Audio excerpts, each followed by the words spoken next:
Hello everyone, welcome to aspirant exam study. मैं विजय ठाकुर अपने channel पर आप सभी का स्वागत करता हूं। आज की हमारी क्लास लेखपाल भर्ती और कुछ अन्य यूपी ट्रिपल एससी की महत्वपूर्ण भर्तियों के अपडेट के बारे में है। तो चलिए स्टार्ट करता हूं। अगर चैनल पर न्यू है तो प्लीज़ सब्सक्राइब कर लीजिएगा और लास्ट तक देखिएगा। टेलीग्राम चैनल पर भी मैं महत्वपूर्ण अपडेट देता रहता हूँ, तो वो भी ज्वाइन कर लीजिएगा। मैं उसका लिंक डिस्क्रिप्शन बॉक्स में आपको दे दूँगा। जितनी भी लेटेस्ट जानकारी होती है, वीडियोज़ नहीं बन पाए लेकिन मैं उस टेलीग्राम पे अपडेट कर देता हूँ, तो उस पर भी बने रहिए। मैंने न्यू स्टार्ट किया है, प्लीज़ आप लोग भी सपोर्ट करिए। चलिए देखते हैं कि कल क्या हुआ।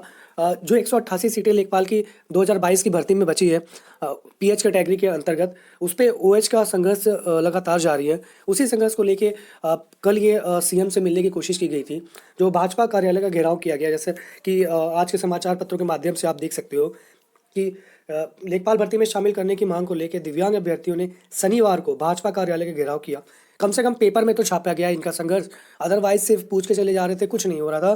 पहली बार देख रहे हैं कि पेपर में छप रहा है, सही सही छाप रहे हैं, क्योंकि भाजपा कार्यालय का घेराव किया गया है कि दिव्यांग कैटेगरी के अभ्यर्थियों को अंतिम परिणाम में बाहर कर दिया गया। प्रदर्शनकारियों को पुलिस ने बस में बैठाकर इको गार्डन छोड़ दिया था। मुख्यमंत्री को ज्ञापन प्रेषित कर मांग पूरी न होने पर सामूहिक आत्मदाह की चेतावनी दी।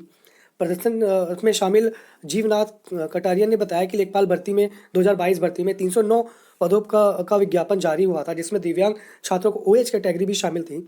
लेखपाल की जो 188 सीटें खाली रह गई हैं, उन्हीं पे ये ओएच कैटेगरी के जो अभ्यर्थी हैं, जिनका संघर्ष लगातार चल रहा है। इस कड़ाके की सर्दी में भी और बीच में बारिश हुई थी, उसमें भी वो इको गार्डन में बैठ के धरना दे रहे थे अपने हक के लिए। और पीएच कैटेगरी की सीट है, 188 सीट है, इनका भी हक बनता है, सीधे सीधे हक बनता है। पेपर दिया है, काउंसलिंग डीवी करवाई है अपनी, उसके बाद आने जाने खर्च, हर चीज़ के परेशान हुए हैं, हर चीज़ में ये। उसके बाद इन्हें एकदम से बाहर कर दिया जाए कि नहीं, ऐसा तो कुछ है ही नहीं। और नियमावली जब तक चेंज नहीं होगी, कुछ नहीं होगा। मैं आपसे भी कह देता हूँ, पीएच अभ्यर्थी हैं, वो अपनी मांग के साथ साथ नियमावली में भी चेंज करवाने के लिए अपनी बातें रखें, क्योंकि वो चेंज नहीं होगा तो आपको हर भर्ती में ऐसे ही दौड़ना होगा। अगर नियमावली ही चेंज करवा दोगे आप कि नहीं, उसमें ये सब हटा दिया जाए, हर पीएच वाला मान्य होगा, ये कर दें, तो आपको कोई दिक्कत ही नहीं आएगी। अन्य भर्तियों में आराम से आप तैयारी करोगे, ना कि यहाँ धरना दोगे। जैसा कि देख सकते हो आप, पुलिस ने जितने भी प्रदर्शनकारी थे उनको इको गार्डन भेज दिया है। प्रदर्शनकारी जैसे देख सकते हो आप, बैठ सकते हैं। इसमें बड़ी संख्या में कल महिलाएं भी शामिल हुई थी, और ये पहले से ही था कि 27 तारीख को हम सीएम से मिलने की कोशिश करेंगे, और उनसे मिल जाएंगे तो बात पक्का कुछ ना कुछ बनेगी। क्योंकि अभी मेरे ख्याल से योगी जी के कान में बात ही जा नहीं रही है कि पीएस साथियों के साथ क्या हो रहा है। आपने भी देखा है कि पैरा ओलंपिक में जितने भी भाग लिए थे, उनको सीएम ने सीधे कहा है कि उनको सीधी सरकारी नौकरी दी जाए। तो जो संघर्षरत है हमारे पीएस साथी, उनको क्यों नहीं मिल रही है, समस्या पर है। तो सीएम जी से मिलेंगे तो कुछ ना कुछ हल रास्ता निकलेगा आपका। इसी तरह बने रहिए और प्लीज़ सारे सब सहयोग करें इन्हें। कम से कम इनकी खबरें तो कम से कम आप अपने चैनल्स के माध्यम से दिखा सकते हैं, जिनके भी अपने चैनल्स हैं। कम से कम उनकी मांग को तो बता सकते हैं, आगे बढ़ा सकते हैं आप। जैसे देख सकते हो आप, लेखपाल भर्ती में शामिल करने की मांग को लेकर इको गार्डन में प्रदर्शन करते अभ्यर्थी, ये अभ्यर्थी हैं जो इको गार्डन में वापस भेज दिया गया, जिन्हें जहाँ से ये संघर्ष स्टार्ट किए थे, धरने पे थे, वहीं पे वापस भेजा गया है। जैसे देख सकते हैं आप, पुलिस गाड़ी में भर के, और क्योंकि इको गार्डन उन्होंने छोड़ दिया था। बड़ी संख्या में महिलाएं भी शामिल हैं इसमें। मैं दूसरी लेखपाल से जुड़ी न्यूज़ बताता हूँ कि काफ़ी बच्चे पूछ रहे थे, सर जो 5,000 समथिंग वैकेंसी आने वाली है लेखपाल की नई भर्ती, वो कब आएगी? तो वो भर्ती देखिए इलेक्शन के बाद ही आपकी देखने को मिलेगी। पेपर तो इस ईयर में ही होगा, ये मान के चलिए कि अगस्त सितंबर के टाइम में उसका पेपर हो सकता है, लेकिन इलेक्शन के पहले उसका कोई चांस नहीं है।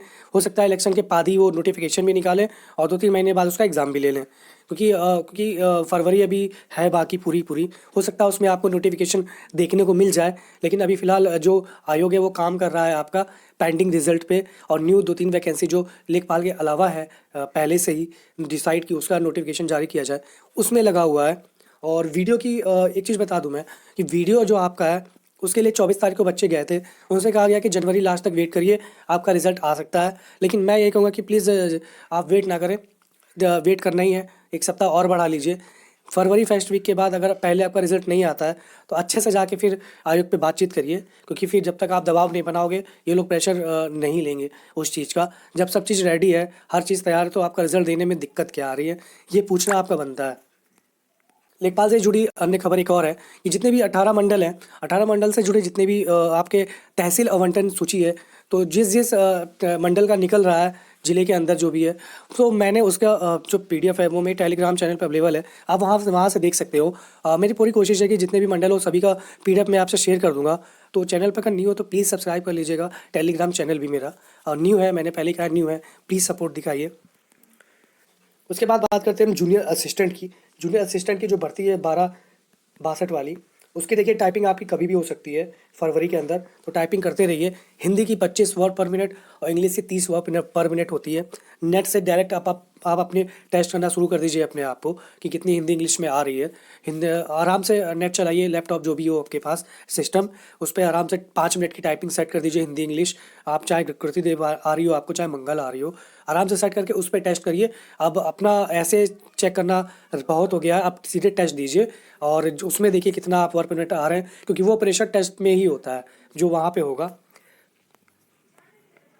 उसके बाद मैं बात करता हूँ मुख्य सेविका की। मुख्य सेविका से जुड़े भी क्वेश्चंस थे कुछ, तो कि कब तक सर होगा और कब तक निपटेगी ये भर्ती। तो देखिए ये भर्ती कोर्ट के अधीन हो चुकी है और तारीख पे तारीख आप भी जानते हो कि चल रही है। 18 आपकी थी, उसके बाद एक न्यू डेट सामने आ गई 13 के आसपास, जो भी सुनने में आ रहा है वो मैंने लास्ट क्लास में बताई भी थी आपको। तो देखिए आप जो कोशिश कर सकते हो वो अपनी आंसर की निकलवाने के लिए कर सकते हो। अदर चीज़ के लिए आप कोशिश आपकी बेकार जाएगी, वो सीधे आप जाओगे तो कोर्ट के अधीन ही बताएंगे। चैनल वाले बहुत मैंने देखा है कि अदर संघर्ष करो वो करो, देखिए क्यों करो, आप करोगे क्या फ़ायदा है उसका। कोर्ट के अधीन जो भर्ती होती है, कोर्ट में जो मामला चल रहा है आपका, आप चाहे सर फोड़ लो जाके, नहीं रिजल्ट हो कैसे दे देंगे, वो नहीं देंगे। आप खुद ही समझदार हो उस चीज़ों के लिए। बहकावे में मत आइए फालतू में। किसी भी जो भी चैनल्स चल रहे हैं, देखिए वो अपने अकॉर्डिंग सही न्यूज़ बताते हैं। मैं न्यूज़ पे कभी नहीं जाऊँगा कि वो गलत बता रहे सही बता रहे हैं, लेकिन आपको गलत डायरेक्शन मत जाइए। ये मैं जरूर कहूँगा कि जब तक अभी कोर्ट में मामला, आप चाहे सर फोड़ लो, कुछ भी नहीं होने वाला। आप एक कोशिश सिर्फ आंसर की कर सकते हो कि हमारा आंसर की फाइनल कम से कम जारी कर दिया जाए, ताकि जब भी कोर्ट केस का मामला निपटे तो आप जल्दी से जल्दी रिजल्ट निकलवाने की कोशिश कर पाएँ। ये आप कर सकते हो, लेकिन बिना मतलब कि आप वहाँ पे जाके भिड़ जाओगे, लड़ जाओगे, नहीं हमारा क्या क्या चल रही है, हमारे वैकेंसीज़ में क्या हो रहा है, कुछ पता नहीं चलेगा, अधिकारी भगा देंगे उठा के, क्योंकि वो सीधे कहेंगे आपसे कोर्ट के अधीन मामला है, हम क्या कर सकते हैं। तो इस वजह से गलत डायरेक्शन में मत जाइए, अपनी तैयारी दूसरे डायरेक्शन में भी मोड़िए। जिस वैकेंसी में आप बैठ सकते हो, तैयारी कर सकते हो, उस वैकेंसी को भी देखिए। जितनी भी मुख्य सेविका से रिलेटेड महिला अभ्यर्थी हैं, वो पुलिस का भी फॉर्म आया, आप उसको भी देख सकते हो आराम से। उसमें भी अच्छी खासी वैकेंसी है, उसमें हो जाएगा तो आप इसका मुंह तोड़ दोगे आराम से, कोई मतलब नहीं है। तो अदर वैकेंसी भी देखते रहिए। ये यूपी ट्रिपल एससी की वैकेंसी है, सालों साल चलती है, इसके वजह से बहुतों का घर बर्बाद, हर चीज़ हो जाता है। इसीलिए मैं कह रहा हूँ जितनी भी मुख्य सेविका है, प्लीज़ सिर्फ एक ही भर्ती पर ना बैठिए और फर्जी के यूट्यूब के जो भी आश्वासन आपको दिए जाते हैं, हर चीज़ को लाइटली लेके मत चलिए कि नहीं हमें ये करना नहीं। जब तक कोर्ट केस नहीं निपटता आप कुछ नहीं कर पाओगे। सीधे आंसर की के बारे में ही पूछिए जो भी जा सकता है, उसके अलावा और किसी के बारे में जानकारी आप कोशिश करोगे या फिर उग्र रूप दिखाओगे तो भी कुछ नहीं होगा। तो आज के लिए इतने ही। चैनल पे न्यू तो प्लीज़ सब्सक्राइब कर लीजिएगा। मिलते हैं नेक्स्ट वीडियो में बहुत जल्दी। धन्यवाद।